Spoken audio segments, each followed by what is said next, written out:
Last week, we looked at the overall length of our property to determine if we had enough room for the backyard suite to meet the general setback requirements.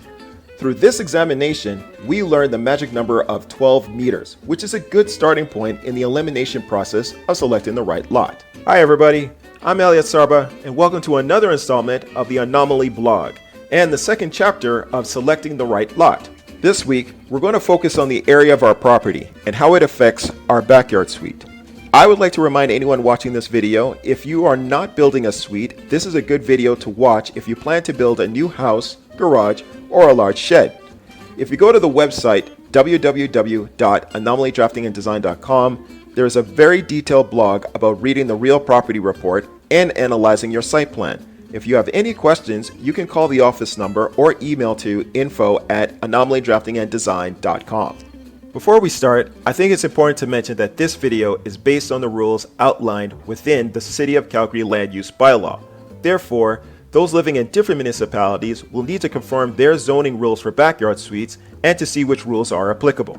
Okay, the size of your lot will usually determine the size of your development or the extent of your development. However, it is the zoning designation that determines the extent of your development. What that means is we limit the size of the house or limit the number of buildings on our property due to a zoning rule called parcel coverage. Parcel coverage, or maximum lot coverage, is the ratio between the aggregate areas of all the structures on the parcel relative to the area of the lot.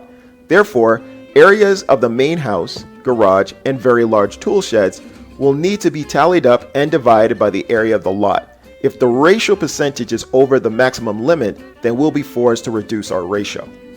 To know our maximum limit for parcel coverage, we'll need to confirm our lot designation and then check the land use bylaw.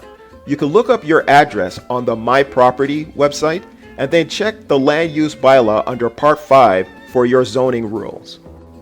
Alright, now we understand what parcel coverage is, so the next move is to figure out our lot coverage. For this video, I have included a bogus sketch so we can have a general idea. We know the depth of our lot, so for now, let's look at the width. The width will determine our parcel coverage limitation. On my sketch, we can see the overall width is 12.19 meters, and our zoning is classified as RC1.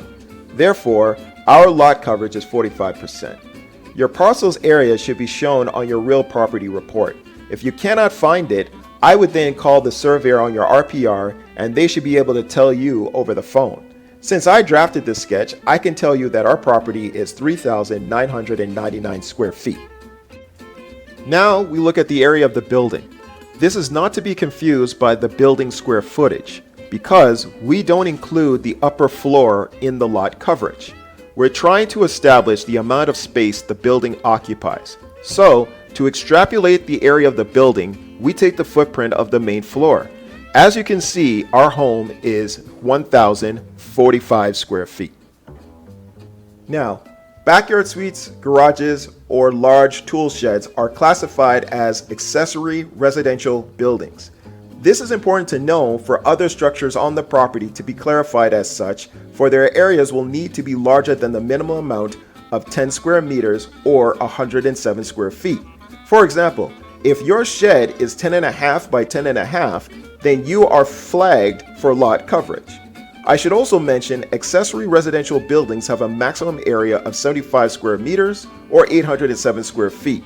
We cannot exceed this limitation or else it's an automatic no from the City of Calgary. So for this video, our proposed garage suite area is 584 square feet. Finally, we combine all the areas together and check to make sure we're within our maximum parcel coverage. And there you have it. We're in the clear, 41%. Well, I hope you have a clear understanding about area and lot coverage, that you can now look at your last step, which is to ask if your design is right for your lot. Next week will be the last chapter on this series, where I'll conclude selecting the right lot by speaking on setbacks and contextual parcels.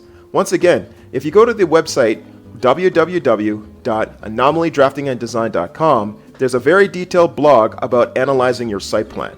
If you have any questions, you can call the office number or email to info@anomalydraftinganddesign.com. See you next week.